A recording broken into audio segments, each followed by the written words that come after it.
इलेक्ट्रोकल्चर का प्रभाव आप खुद देख सकते हैं, जिसमें कि इसमें 6 पौधे हैं और इसमें 2 पौधे हैं।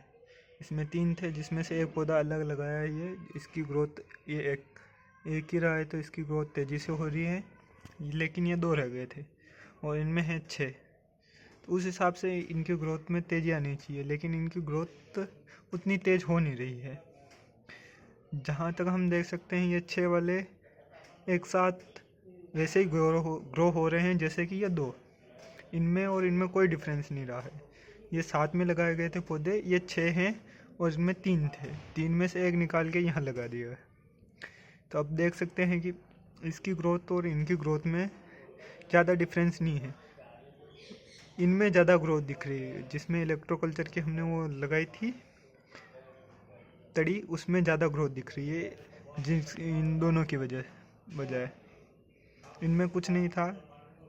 इसमें इलेक्ट्रोकल्चर का वो लगाया था, एंटीना लगाया था।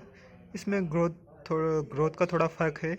इसमें 6 पौधे हैं और जबकि इनमें सिर्फ 2 पौधे हैं, लेकिन इनकी ग्रोथ इतनी तेज़ी से हो नहीं रही है।